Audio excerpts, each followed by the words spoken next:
안녕하세요. 14차 성경 통독을 완주한 이민규입니다. 우선 저는 과거에도 성경 통독을 시작하고 도중에 실패했었으나 이번에는 어떤 계기가 있어 그 계기를 좀 말씀드리려고 합니다. 그 계기에는 전 힘든 시기에 간절함이 성경을 읽게 되는 계기가 되었고, 그 당시 저는 편입 공부를 하며 마지막 시험을 치른 후 제가 생각해도 시험을 잘 보았던 학교의 합격을 생각하면서 결과를 기다리고 있었습니다. 하지만 시간이 흘러 결과가 발표되고 최초로 합격할 것이라 생각했던 학교에서 예비 번호를 받고 불안감이 커지고 있던 차에 어머니인 이현자 권사님의 권유로 성경 통독을 시작하게 되었습니다. 하루에 간절한 마음과 불안한 마음을 성경을 읽고 기도하며 달랬고, 그 간절함이 성경을 읽을 수 있게 해주는 원동력이었습니다. 어떤 성경 내용은 읽어도 무슨 말인지 전혀 이해가 되지 않았고, 어떤 것은 또 흥미를 가지고 잘 읽을 수 있는 성경 구절도 있었습니다. 때로는 성경 속의 인물들의 이야기가 제가 처한 상황인 것처럼 가까이 와닿았던 적도 있었는데, 그때 가장 와닿았던 이야기가 있습니다. 바로 일평생 불안하게 자랐던 야곱의 이야기입니다.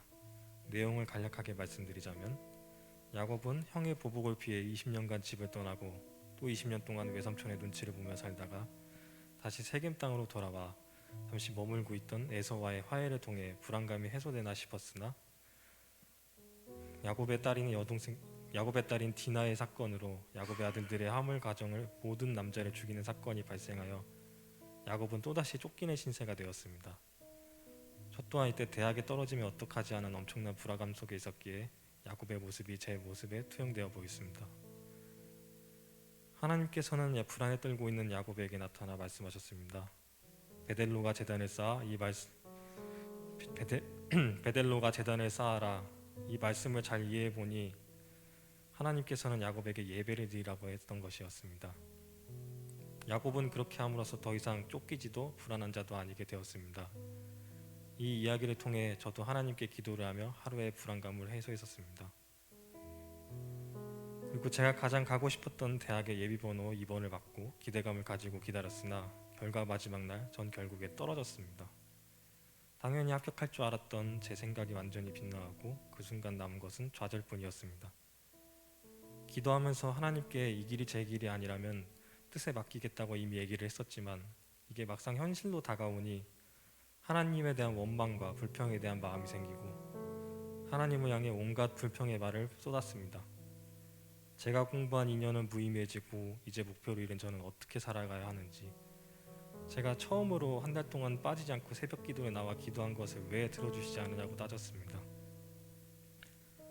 이런 불만을 가지고도 혹시나 저에게 해답을 주실까 해서 성경을 읽게 되었습니다. 그리고 성경을 읽다 보니 하나님께서는 제게 해답을 하나 주셨습니다. 잠언 16장 9절을 읽었더니, 사람의 마음으로 자기의 앞길을 계획하지만 그 발걸음을 인도하시는 분은 주님이시다. 이 말씀을 통해 제가 왜 대학에 편입하려 했는지 처음부터 다시 생각해 보게 되었습니다. 편입을 하려 했던 이유는 그저 남들보다 좋은 직장을 가지고 남들에게 뒤처지기 싫다는 이유가 전부였다고 생각했습니다. 그리고 무언가 하나님을 높이며 살고자 하는 목표가 존재하지 않아서 왜 그제서야 제가 떨어진 이유가 이것 때문이었구나 생각하게 되었습니다.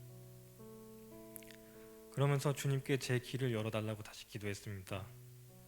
이 과정 속에서 수년 동안 무너져 있던 하나님과의 관계가 회복되는 것을 느끼고, 2년 동안 있었던 일들이 그저 제가 생각했던 목표를 이루는 것이 아닌 하나님이 저를 훈련시키고 깨달음을 주기 위함이었음을 깨닫게 되었습니다. 이후 힘든 일이 있거나 지금 나 자신이 생각하는 목표가 하나님께서 원하시는 길인지 기도하며 묻고 이끌어달라고 하고 있습니다. 끝으로 성경 통독을 하여 저를 격려해 주신 목사님과 어머니 이현자 원사님, 그리고 다른 많은 분들께 감사드리며 제 간증을 들어주신 성도님께 감사의 말씀을 전합니다.